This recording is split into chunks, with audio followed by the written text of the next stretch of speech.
მოგესალმებით მეგობრებო ყველას. ბიბლია ყოველ დღეს ჩვენ ვისაუბრებთ მარიამობის მარხვის შესახებ, თუ საიდან მოდის, როგორ იწყება და მის მნიშვნელობაზე მოკლე ისტორია.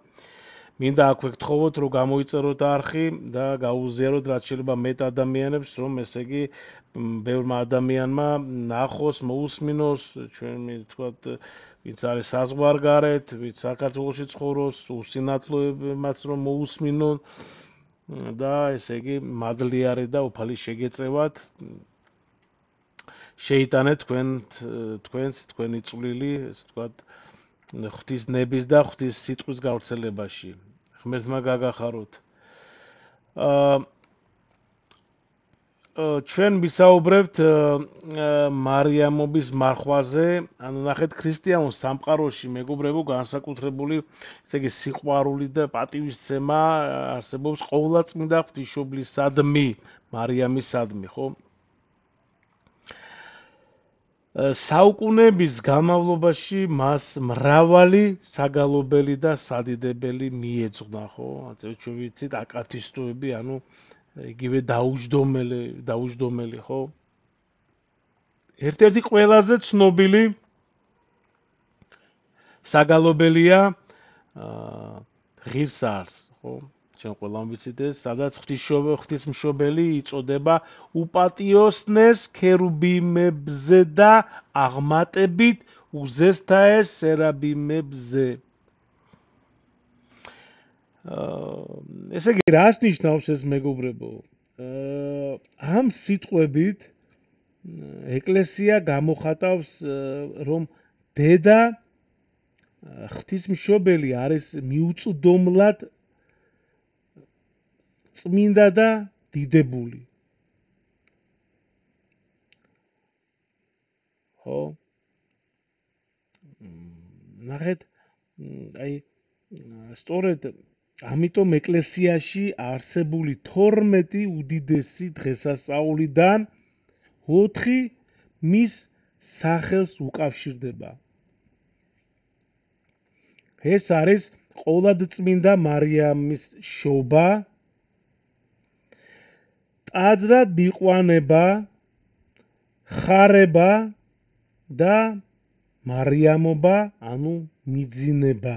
ეხლა მოგეხსენებათ, მეგობრებო, მარიამობის მარხვა არის და რამოდენიმე დღეში იქნება, ესე იგი, დღესასწაული მარიამობის და გილოცავთ წინასწარ ყველას დედა ღვთისმშობელმა დაგიცვა და გფარავდეთ ყოველი ბოროტისაგან და შეგეწიოთ. დაგეხმაროთ ყველაფერში.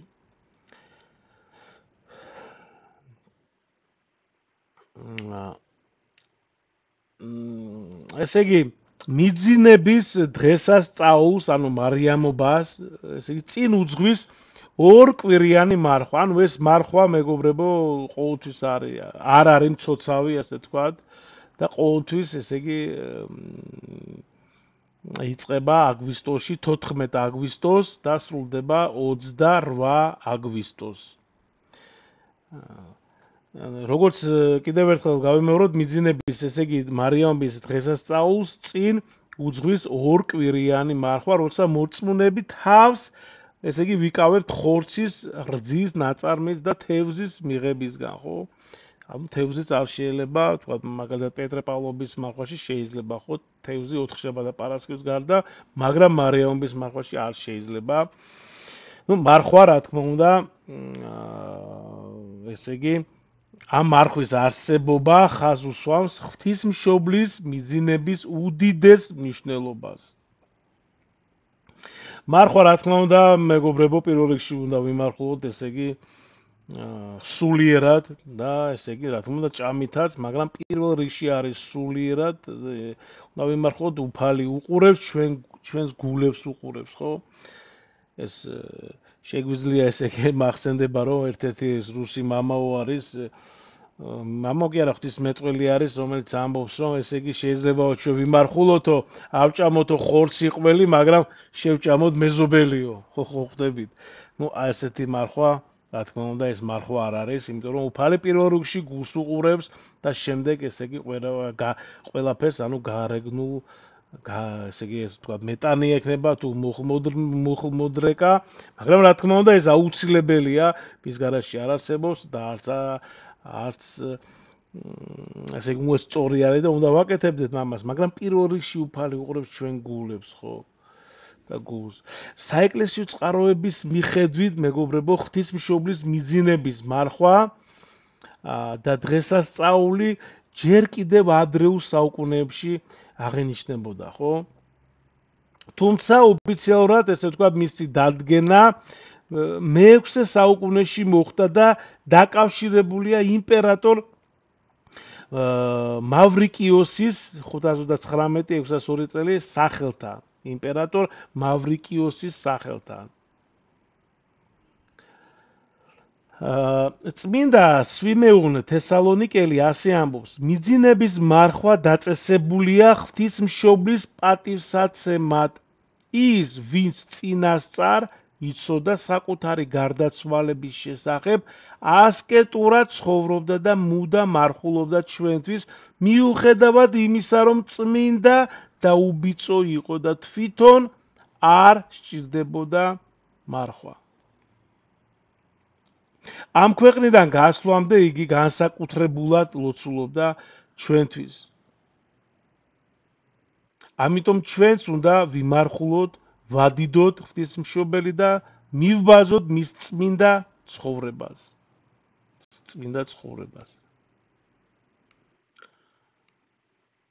საქართველო არის ღვთისმშობლის წილხვედრი ქვეყანა, როდესაც სულთმოფენობის შემდეგ მოციქულებმა წილი ყარეს და ესე იგი თუ ვინ სად უნდა ესე იგი წასულიყო საქადაგებლად, ღვთისმშობელს ხვდა იბერია, ანუ საქართველო, ხო? მაგრამ რადგან მისი ამ ქვეყნიდან გასვლის დრო მოახლოებული იყო მაცხოვრის კურთხევით და ღვთისმშობლის ნებით, საქართველოში მოვიდა წმინდა მოციქული ანდრია პირველწოდებული. მან პირველ საუკუნეში მოაქცია ჩვენი წინაპრები და დაარსა ეკლესია.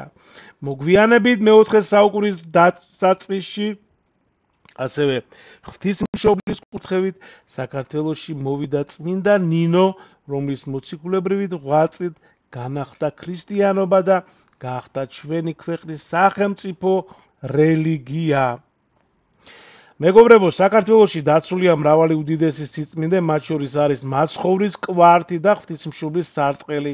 განსაკუთრებით ცნობილია აწყურისა და ივერიის ღვთისმშობლის ხატები, რომლებიც მადლითა და სასწაულებით გამოირჩევიან ასევე საქართველოში უამრავი ეკლესია, ხო, ასევე ჩვენ ვიცით, რომ ძალიან ბევრი არის ეკლესია, მონასტრები საქართველოში აშენებული ღვთისმშობლის სახელზე და დედა ღვთისმშობლის მიძინების სახელზეა აგებული თბილისის პირველი ტაძარიც, ყველას ცნობილი, ჩვენ ვიცით სიონი, ხო?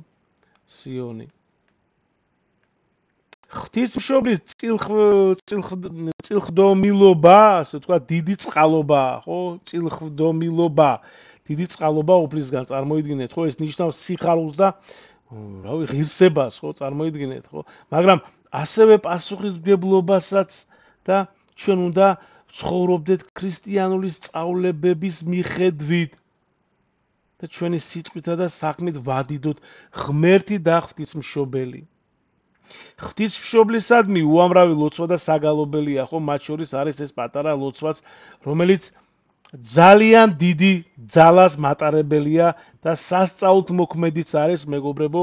აი ახლა ვინც მისმენთ, ჩემთან ერთად გაიმეორეთ, მართლაც უდიდესი ძალა აქვს ამ ლოცვას. მოწყალებისა კარი განგვიღე, კურთხეულო ღვთისმშობელო, რათა რომელნი ესე შენ გესავთ, არა დავეცნეთ, არამედ განვერნეთ წინააღმდგომი და მტერთაგან, რამე თუ შენ ხარ ცხოვრება ნათესავესა ქრისტიანეთასა. ამინ.